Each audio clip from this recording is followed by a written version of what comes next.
Hey guys, welcome to the FIFA 21 Icon Moments Clarence Seedorf player review. So for this review, I played Seedorf as my right CDM in the 4-2-2 formation on both balanced as well as stay forward while attacking instructions, and I tried him both with the shadow as well as the engine chem style. So let's see how this Icon Moment Seedorf played for me in Division 1 Rivals gameplay.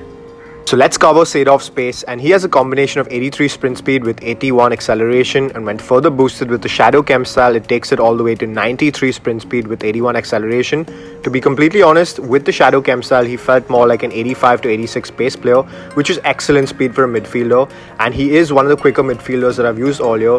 I could burst past defenders when I had Seedorf around the box to beat them and take a shot, and he was pretty effective while tracking back too in the pace department. So overall, I'm going to mark his pace down as a huge pro.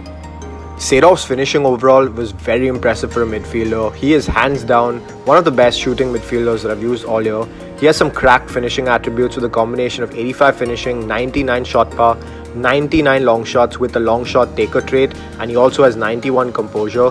So he can crack them in on either foot because of that 4-star weak foot inside the box or around the box. So if you get a chance to belt it with Seedorf from anywhere, just crack it, hit and hope, and it should fly in the back of the net for the most part. So his finishing was a huge pro.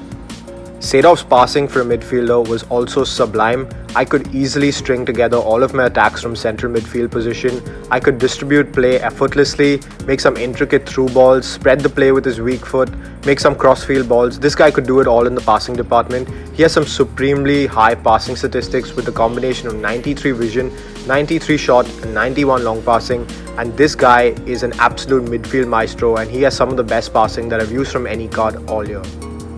So let's talk about Seedorf's dribbling, and I know the 76 agility can be a worry, and I played him with the engine chem style and with the shadow chem style, and after using him for 7 games in division rivals, I can safely tell you that you do not, I reiterate, do not need the engine chem style to boost his dribbling, because even with the shadow chem style, his dribbling felt absolutely superb.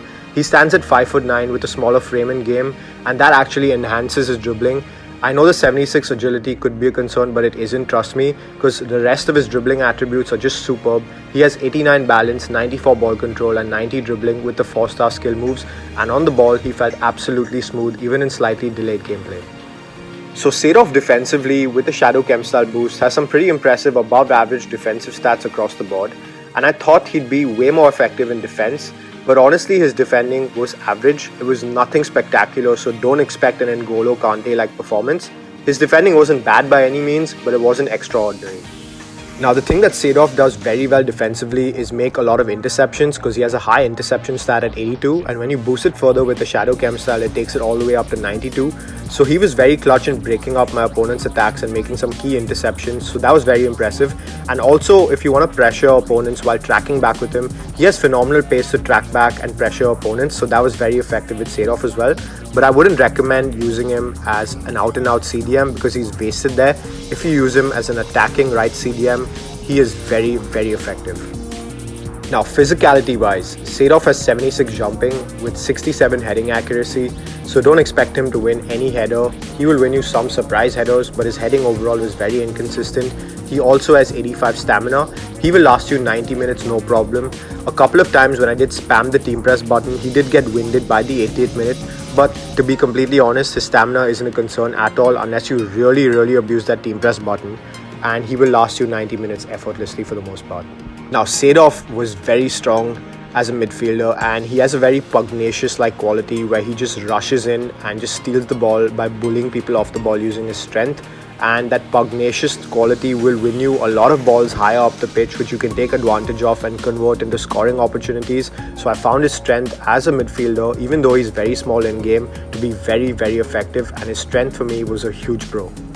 So overall, I really enjoyed playing with this Seedorf card because he has amazing stats across the board. He's a super balanced midfielder and an extremely versatile midfielder. He could make a great central defensive mid on balanced instructions as well as the stay forward while attacking instructions. He could be a great CM.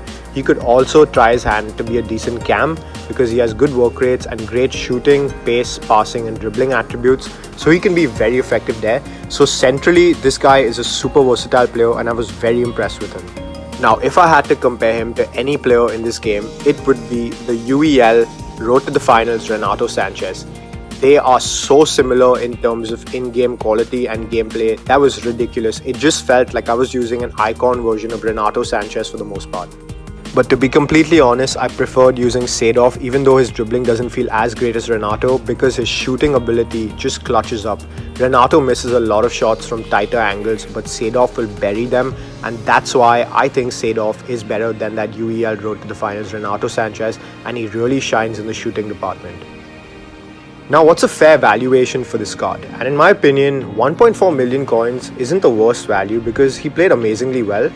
But he wasn't a game-breaking super meta midfielder like, let's just say, a Patrick Vieira or a Bruno Fernandes Player of the Month card. He wasn't anywhere close to being that game-breaking. He was super effective, don't get me wrong, and is a very semi-meta player. He's getting there, but he's not meta exactly.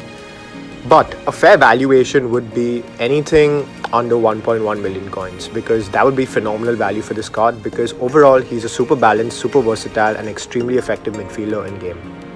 So I'm going to rate this Icon Moments Clarence Seedorf a 9.0 on 10 because he was super effective in game and a super fun card to use as well. And I'm going to give him a value for coins of a 7.5 on 10.